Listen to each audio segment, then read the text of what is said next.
So something about the Chiefs offense is flying under the radar for this upcoming season, with only a couple of key things needed in order for this to become the scariest offense Patrick Mahomes has had in years. Well, based on the way things are shaping up at camp and the state of the roster, I really think this is about to become reality for reasons I'll get into in today's video. So I've got to talk about that, standout plays and key takeaways from day 6 of training camp and more. But first, how about those?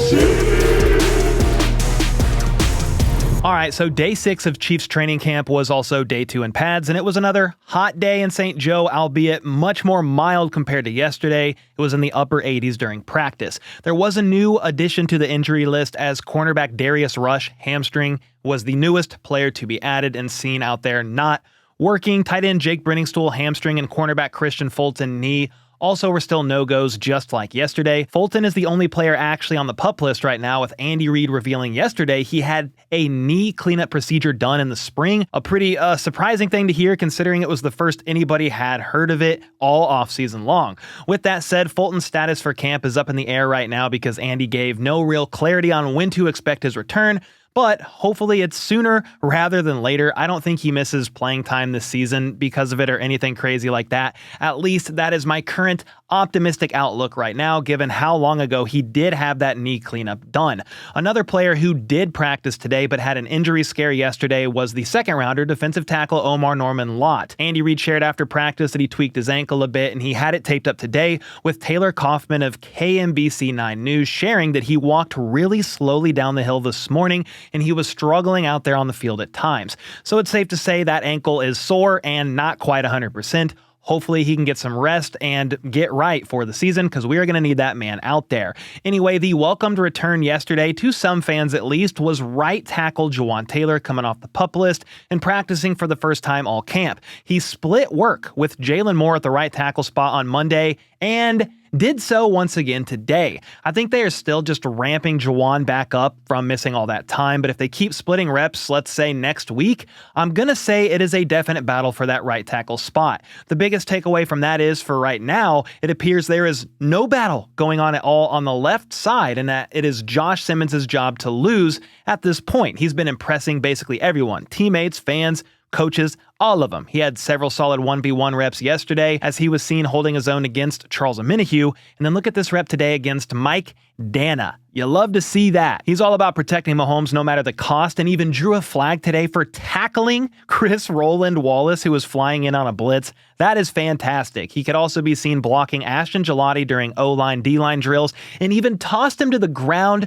Holy smokes, I don't know why the ref threw a flag there, but maybe he just felt bad for Gelati, not sure. But sure, it's just practice and only day 2 in pads, yet the Josh Simmons hype continues to rise with each passing day. Former NFL lineman Jeff Schwartz even said that Simmons looks so fluid and smooth in every rep he's seen. And I realize we need to see him out there in actual games, but this is a fantastic start, to say the least, for the first rounder. Matt Nagy shared with the media today that he hasn't noticed anything in regards to limitations from his knee, which is a great sign. The glimpse of athleticism Simmons has shown so far is rare and special, and mentally, Nagy said he's a laser focused in the film room. Josh takes correction very well, learning quickly from his mistakes, soaking things up, and it's just the beginning for him. He also said that Josh is basically doing everything he possibly can do at this time. So again, more hype for Josh Simmons. I will take that any day. And if that wasn't enough, Jordan Schultz spoke with a Chiefs source today about the rookie Josh Simmons, and basically he's on track to start at left tackle week 1. It really does appear there is no battle for the left tackle spot, and that is going to upgrade this Chiefs offense in ways we haven't seen in years, as long as he keeps trending in that upwards direction. Simmons could also be seen later going up against Mike Danna on this play here as Danna worked the edge, to which Mahomes did have to step up in the pocket and check it down to Jalen Royals on the left side. But what I really noticed on this play was Kingsley Suamataia at left guard blocking Casper, the friendly ghost, as Creed Humphrey had to deal with Chris Jones 1v1. No idea what Kingsley's assignment was, but if anything, offer a little help over there to Creed because Chris Jones is a monster. Regardless, it's just one rep, so I'm not going to worry too much about it. And reports about Kingsley at guard, yes, they've gone a bit under the radar with all the eyes on Josh Simmons, but Caleb James of Arrowhead Pride said today that Kingsley is looking fine at guard so far at camp, and that's what we're all hoping for, because going from a top 3 guard and pass protection in Joe Thuney to Kingsley, who has never played guard in his life, is not going to be easy. If Kingsley can just be a decent guard this year, showing flashes of a little bit more than that, that's a big win, especially if the left tackle play improves like we all think it will. And then let's shift to a UDFA many were excited about when KC signed him after the draft in Elijhah Badger, the wide receiver himself. He had a great 1v1 rep here against Melvin Smith Jr.,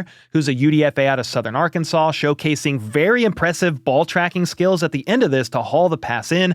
Impressive rep for sure, and I shared that because some of you have been asking about Badger. How's he doing? What's he been up to? Well, right now he's primarily working in with the third-team offense, and at this point, I'm just hoping he makes it to the practice squad this year to continue slow cooking and developing. On the subject of the wide receiver room, though, Hollywood Brown spoke with the media today and said the entire room is meshing together well.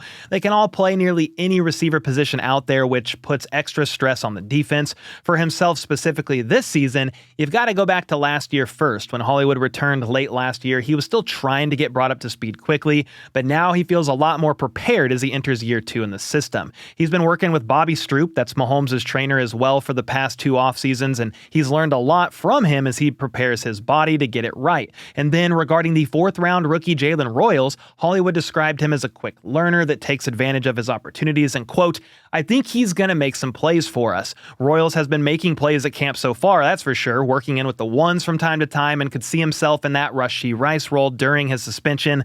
Potentially see himself there if he earns enough trust from the coaching staff and Mahomes as well. Matt Nagy said today that Jalen Royals has grown since OTAs. Little things during his routes have improved. Man versus zone, all of it. If he makes a mistake, he rarely makes the same one again, which is a great sign, and I'm all in on the Jalen Royals hype train right now. Nagy said that the wide receiver room from top to bottom is extremely competitive. Juju Smith-Schuster got a shout out with Nagy saying he's unbelievable right now as far as what he's doing and imparting wisdom as a vet to the young guys. He's been such an underrated leader in that room, and I love the idea of a healthy Juju Smith-Schuster. He's been making plays at camp for sure, and he's a guy that'll offset Kelce in the middle of the field and has definitely earned the trust of Patrick Mahomes, especially against zone coverage. And then regarding the deep ball and trying to emphasize that again this season, Hollywood had a pretty awesome statement about it. He said, "The room is fast and they can fly. If you don't respect the deep ball this season, they're going to run right past you." Love that. He's not wrong either, because Hollywood ran a 4.27 40 at the combine, Worthy a 4.21, Thornton runs a 4.28, and then while Royals and Rice didn't run a sub 4.40, they do have an extremely quick 10-yard split. Speed is back this season, and that's not even to mention the running back room speed either, because Pacheco, Brashard Smith, and Elijah Mitchell all run sub 4.40s. So yeah, good luck out there against all that speed, and that's something Andy Reid certainly can't seem to get enough of. Now, a receiver that's making a push for the 53 is the guy I mentioned earlier in Tyquan Thornton. Honestly, we've been talking about him almost every single video because he continues to stand out at these practices. Last week, he had a couple of very impressive catches, hauled in a deep ball from Mahomes yesterday, and per Jesse Newell of the KC Star, Thornton was making some plays in one-on-ones today, with Nick Roche of A to Z Sports adding that this has basically been an everyday occurrence for him. He caught a shallow crosser from Mahomes here going one way, as Rashee Rice could be seen doing something similar the opposite direction shortly after.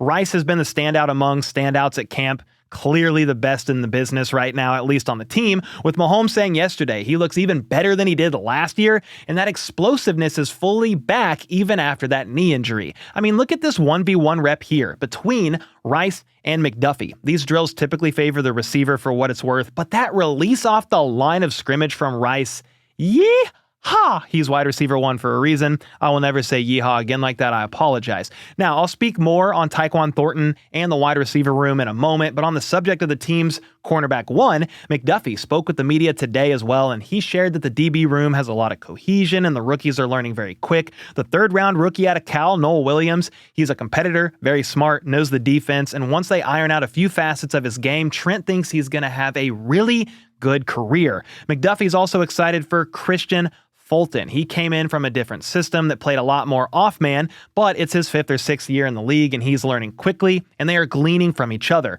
Christian is working through injury right now, yes, but Trent said he's been locked in, taking notes in the meetings, and he likes to have those kinds of players in the cornerback room. Then, of course, McDuffie was asked about his thoughts on the possibility of a contract extension, because reports from Nate Taylor of ESPN, among others, have indicated that the Chiefs would like to try and get an extension done with McDuffie before the start of the season. Well, McDuffie isn't worried about the contract stuff personally. He has a great relationship with his agent, trusts him, respects him, so he's letting his agent handle all that, and that allows McDuffie to focus on football. He loves being a Chief and knows the contract stuff will come, but it's training camp right now, so football is what's on the mind. This is the same typical style answer Trey Smith gave on repeat in regards to contract talk, so not really surprising, but considering he's probably going to get top of the market money, those contract talks are going to be complicated and will take some time. McDuffie is under contract for the next 2 years, so there's definitely time to get something done next offseason for sure, but the longer it takes, the more expensive it's going to be. After all, he's probably the best inside cornerback in the league and still top 3 to top 5 on the outside. McDuffie himself is still hungry to improve, saying whether he lines up inside or outside doesn't matter to him. He always feels like he's got something to prove and build upon from the year prior. Consistency week in and week out is the key for him this year. Now, on the subject of the secondary, a wildly impressive pass breakup was made by Chris Roland-Wallace here in coverage against tight end Robert Tonyan, and this man turned into Superman and knocked that ball away. Fully extended, can't lie, that was an extremely impressive rep and makes me wonder if he will ever get opportunities in the slot with the first team defense over somebody like safety Chamari Connor when McDuffie doesn't kick inside. So far that hasn't happened, but that effort I'm sure at least caught the attention of the coaching staff, so one can dream. Another awesome defensive play was arguably the play of the day, and it was made by linebacker Chenal, who leapt up to bat a ball Mahomes threw into the air, and he also managed to haul it in for the INT. That's a great heads-up play for another guy on a contract year hoping to ball out. Now, the play of the day on offense, that was made by offensive lineman Mike Caliendo during goal line period. Mahomes rolled out right off of play action and tried to hit Noah Gray in the back of the end zone. That play was broken up with the ball deflecting into the direction of Caliendo, and this guy dove for the ball and caught it for the touchdown. At first, I thought it was incomplete and the ball hit the ground, but upon review, I think the call stands and it is a training camp touchdown, Kansas City. Something else that caught my eye, though, was actually the effort from safety Jaden Hicks to chase Gray down from behind and make a play on the ball to initially prevent a touchdown. He might have been a little early, which could have drawn a flag, something Gray was definitely wanting after that play, but still, I loved the effort there from Hicks, who's expected to play a big role in the secondary this season. All right, let me get back to some Tyquan Thornton thoughts, though, because he could find himself making this 53-man roster, especially if Rice starts out the season suspended, or even if the Chiefs just opted to roll with 7 receivers and Rice wasn't suspended till later. I still think Nico Remigio is locked in as the punt returner after Rice, Worthy, Hollywood, Royals, and Juju, so that's wide receiver 6 to me right now. However, let's say Rice does start the season suspended. That has Nico at wide receiver 5, and Thornton can be number 6 without there even needing to be a 7th on the roster, at least on the initial 53. One way Thornton can crack the 53 aside from making plays on offense, of course, is by contributing on special teams. Tobe said last week they are working him in as a gunner on punt unit, but he's also a consideration on kickoffs as a returner as well. Nico Remigio is basically head and shoulders above everyone else as the punt returner, and the rotation of punt returners working in at the beginning of practice was as follows: Nico Remigio, Worthy, Rashard Smith, and Sky Moore. So for what it's worth, Thornton doesn't even really seem to be in the mix for the team's punt returner. Rashard Smith could be a guy to watch for back there, even though he didn't do a lot of that in college. Worthy is probably the best or most dangerous option, but we will probably never really see him back there unless it's a gotta have a splash play late in the game type of a thing, maybe even in the playoffs. And Sky, if he ends up making the roster, he cannot be back there on punts. I'm sorry. The order of punt returners working in at the end of practice, for example, was Nico Remigio, then Sky Moore, then Worthy, then Brashard Smith. But with Lyle Graverson of Arrowhead Addict mentioning that Sky muffed the punt, it confirms our fears. Do not put this man back there on punt returns. I beg of you. Something a lot of Chiefs fans are saying no thank you about is the idea of the Chiefs moving over to the Kansas side of the border in 2031. Well, Chiefs owner Clark Hunt addressed the media today, sharing that they've made a lot of progress on both sides of the state line. He doesn't want to give specifics on how close they are either way, because honestly, with situations like this, things are never really done until it's officially done. There's a lot of moving parts they are still working through after all. They do feel the urgency to get something done sooner rather than later, because a new stadium or major renovation is a 4.5 to 5 year project. Meanwhile, they only have roughly 5.5 years left on the lease. Now, their priority on the Missouri side isn't to have a new stadium, but to renovate Arrowhead. So there's two main options: stay in Missouri, renovate Arrowhead, or go to the Kansas side, which would obviously involve a brand new everything. They aren't focused on the financial commitment and what that's going to cost, because Kansas and Missouri options feature different incentives, yes, but Hunt said the focus is on getting the decision right for the fans, the community, and the organization as a whole for the next several decades. Well, hopefully we get it figured out here soon so we can stop listening to government officials on both sides of the state line act like it's a done deal, or nearly so. I personally would love for them to stay at Arrowhead for sure. It's iconic, historic, and the crowd noise is bolstered by its design. But if they do move to Kansas, all I really care about at the end of the day is that they remain in the Kansas City area. Anyway, with all that being said, let me know your thoughts on where the Chiefs are going to end up being, Kansas or Missouri, and then let me know if you agree with my thoughts on this being the scariest offense Patrick Mahomes has had in years, given the fact that the left tackle play with Josh Simmons trending up in hype should be elevated compared to years prior, and then all the speed in the wide receiver room and the running back room combined with having Travis Kelce, of course, in the tight end room. Let me know your thoughts on all that, plus your biggest takeaways from today's training camp practice. And until next time, let's go. Let's freaking go. How about those?